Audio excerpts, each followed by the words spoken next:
অতীতের কাজা নামাজ কিভাবে আদায় করব? মৃত বাবাকে স্বপ্ন দেখলে করণীয় কি কোরআন সুন্নাহর আলোকে? এশার নামাজের পর তাহাজ্জুদ নামাজ পড়ে থাকি, তা সঠিক কি না? মৃত ব্যক্তির জন্য অঝরে কাঁদলে কি সমস্যা হয়? ফজরের সালাতের সময় রাতের পোশাক পরিবর্তন করা জরুরি কি না?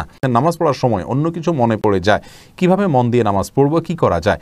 মেয়েদের চুল সোজা করা যাবে কি না?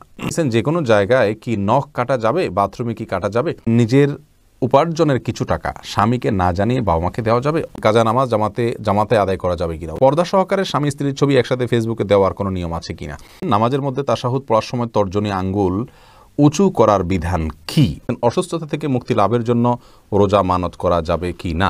শুক্রবার ছেলেদের জুমার নামাজ শেষ না হলে মেয়েরা জোহরের নামাজ আগে পড়তে পারবে কি না? বিলম্ব না করে চলুন আমরা চলে যাই আমাদের প্রশ্নোত্তরে সরাসরি।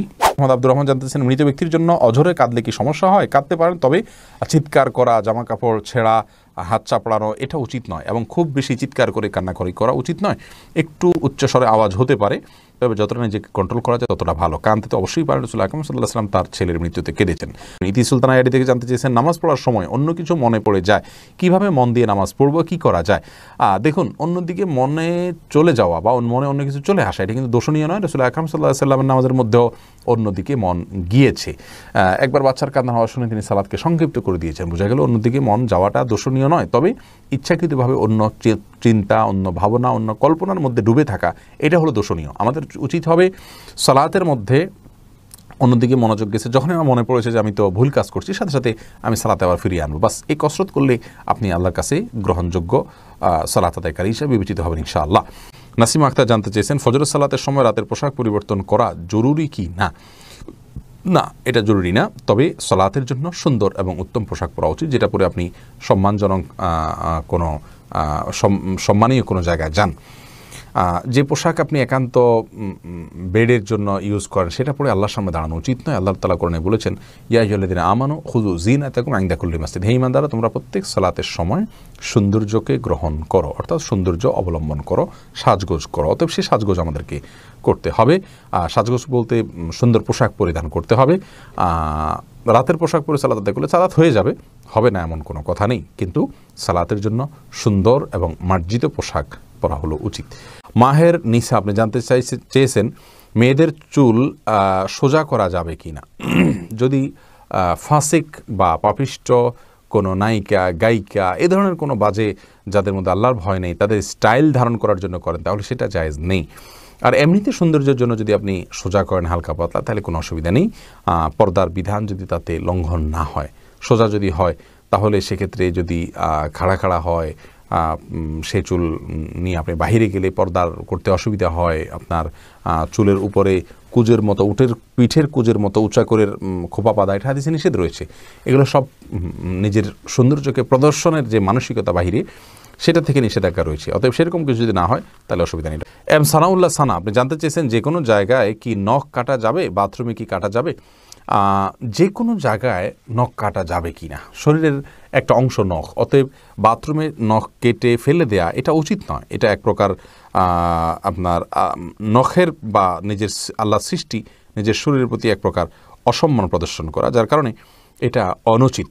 যদি কেউ আপনার নখ কাটেন এরকম কোনো জায়গায়, তাহলে সেক্ষেত্রে তার জন্য উচিত হলো সাবধান থাকা। নখ কাটলে সেই নখটাকে কোনো মাটিতে পুঁতে ফেলা, অথবা এমন কোনো জায়গায় ফেলানো যেখানে মানব দেহের অসম্মান না হয়, সেদিকটা খেয়াল করা উচিত। বাস এটুকু খেয়াল করে আপনি যে কোনো জায়গায় কাটতে পারেন। এরপরে সুখ পাখি আইডি থেকে আপনি জানতে চেয়েছেন, নিজের উপার্জনের কিছু টাকা স্বামীকে না জানিয়ে বাবা মাকে দেওয়া যাবে? অবশ্যই দেওয়া যাবে। মেয়েদের উপার্জনের টাকার সম্পূর্ণ মালিকানা এবং এখতিয়ার তার নিজের।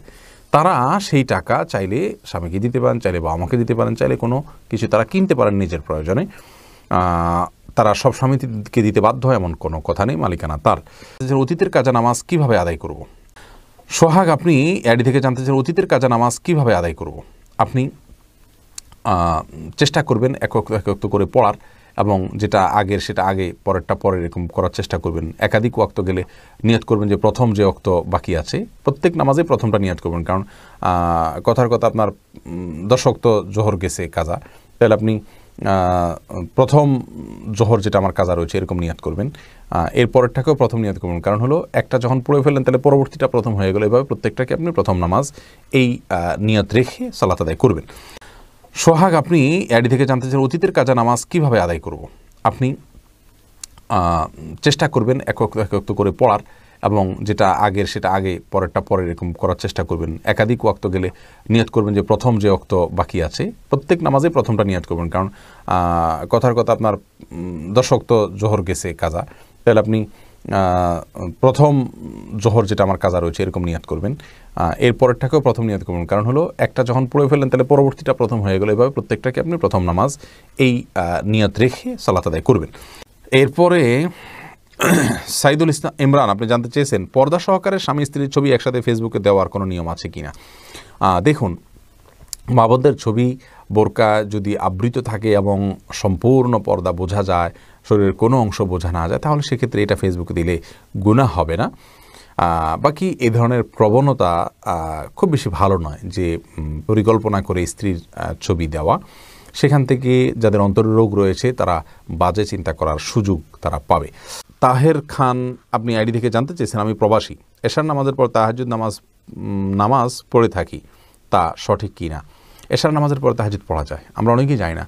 তাহাজ্জুদের জন্য অনেকে মনে করে যে ভোর রাত জরুরি, ভোর রাতে তাহাজ্জুদ পড়লে বেশি উত্তম, সন্দেহ নাই। কিন্তু এশারের সালাতে সালাম ফেরানোর পর থেকে কিন্তু আপনি তাহাজ্জুদের নিয়াতে সালাত পড়তে পারেন। 2 রাকাত করে আপনি যত খুশি সালাত পড়লেন, এরপরে বিতির পরে আপনি শুয়ে গেলেন।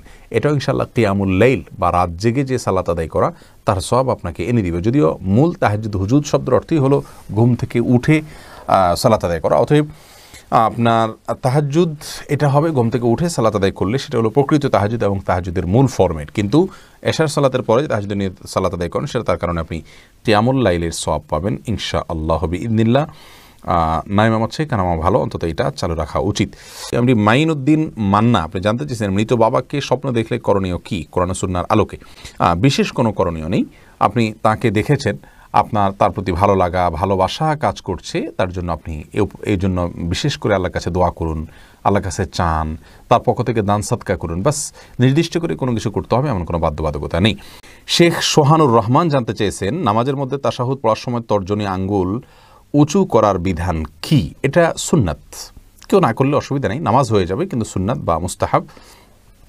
অর্থাৎ আমরা যখন তাশাহুদ পাঠ করব তখন আমরা তাশাহুদের মধ্যে মূলত সাক্ষ্য দিচ্ছি আল্লাহর একত্ববাদের, রাসূল আকরাম সাল্লাল্লাহু আলাইহি ওয়াসাল্লামের রিসালাতের। তখন আমরা আঙ্গুল উঁচু করে মুখের সাক্ষ্যটাকে আমার আঙ্গুলের সাথে আমার আচরণের মাধ্যমে আমি মিলাচ্ছি। অর্থাৎ আমি মুখে বলছি আল্লাহ ছাড়া কোনো সত্যিকারের মাবুদ নাই, সাক্ষ্য দিচ্ছি মুহাম্মদ সাল্লাল্লাহু আলাইহি ওয়াসাল্লাম আল্লাহর রাসূল সাক্ষ্য দিচ্ছি, আবার তার সাথে আমি আঙ্গুল উঁচু করে আমি সাক্ষ্যর সাথে ওইটাকে আমি মেলাচ্ছি। তো এটা জায়েজ, এটা মুস্তাহাব, করা উচিত। যদি কেউ না করেন নামাজ হয়ে যাবে। এরপরে জান্নাতুল ফেরদাউস আপনি জানতে চেয়েছেন অসুস্থতা থেকে মুক্তি লাভের জন্য রোজা মানত করা যাবে কি না। দেখুন, অসুস্থতা থেকে মুক্তি লাভের জন্য অবশ্যই আপনি রোজা মানত করতে পারেন, যে কোনো কাজের জন্যই মানত করা যেতে পারে। তবে হ্যাঁ, মানত এটা খুব বেশি প্রশংসনীয় কাজ নয়, বরং একজন মুসলিম হিসাবে আমাদের যে জিনিসটি করা উচিত তা হলো আমি অসুস্থ আছি, আল্লাহ রাব্বুল আলামিনের রহমত প্রাপ্তির আশায় একটু আমল করলাম, একটু নফল রোজা এমনিতে রাখলাম, তাহলে সেটা হবে আমাদের জন্য ভালো এবং উত্তম কাজ। কিন্তু যদি আমাদের অসুস্থতাজনিত কারণে আল্লাহ রাব্বুল আলামিনের কাছে এভাবে মানত করি আল্লাহ আপনি সুস্থ করে দিন আমি রোজা রাখবো, তাহলে সেটা জায়েজ আছে, কিন্তু এভাবে না করে আগে থেকে রাখা উচিত। মানত করে কোনো কিছু আদায় করা কেমন যেন আল্লাহকে শর্তের মধ্যে ফেলা, যে আল্লাহ এটা আপনি করে দেন তাহলে আমি রোজা রাখবো। তার চাইতে আগে রোজা রাখুন এবং রোজা রেখে আল্লাহর কাছে প্রার্থনা করুন যাতে আল্লাহ আপনাকে সুস্থ করে দেন। বাকি মানত করা জায়েজ আছে, কোনো অসুবিধা নেই। জসিমউদ্দিন জানতে চেয়েছেন কাজা নামাজ জামাতে আদায় করা যাবে কিনা। উত্তর হলো যাবে। যদি জামাতে কাজা হয় তাহলে জামাতে কাজা আদায় করা যাবে। যেমন রাসূল করিম সাল্লাল্লাহু আলাইহি ওয়াসাল্লাম সাহাবীদেরকে নিয়ে কোথাও সফর থেকে আসছিলেন, তিনি ফজরের সময় তাদের কারোর ঘুম ভাঙেনি, তারা সবাই ঘুমিয়ে পড়েছিলেন গভীর ঘুমে, যার কারণে সূর্য ওঠার পরে তারা জামাতবদ্ধভাবে সেই নামাজ কাজা করেছেন। যার কারণে একাধিক ব্যক্তি যদি নামাজ কাজা হয় তাহলে সবাই মিলে জামাত করতে পারবেন। রূপসা জাহান মেঘা আপনি জানতে চেয়েছেন শুক্রবার ছেলেদের জুমার নামাজ শেষ না হলে মেয়েরা জোহরের নামাজ আগে পড়তে পারবে কি না, এবং পড়লেও নামাজ হবে না, এরকম অনেকে বলেন, এমনটি সঠিক কিনা। বনরূপসা দেখুন, শুক্রবার বা জুমার দিনে মেয়েরা মসজিদে এই মেয়েরা পুরুষদের সালাতের অপেক্ষা করবেন না, বরং ওয়াক্ত হয়ে গেলে তারা সালাত আদায় করবেন। পুরুষরা মসজিদে সালাত আদায় করেছেন কি না, সালাতের সময় হলো কি না, এই বিষয়গুলো তাদের দেখার কোনো প্রয়োজন নেই, বরং মেয়েরা তারা খেয়াল করবেন শুধুমাত্র যে মসজিদে ওয়াক্ত হলো কিনা। যদি ওয়াক্ত হয়ে থাকে তাহলে সেক্ষেত্রে তারা তাদের বাসায় সালাত আদায় করবেন, এবং পুরুষদের মসজিদে সালাত আদায় হোক বা না হোক এ বিষয়টি তাদের দেখার কোনো প্রয়োজন নেই।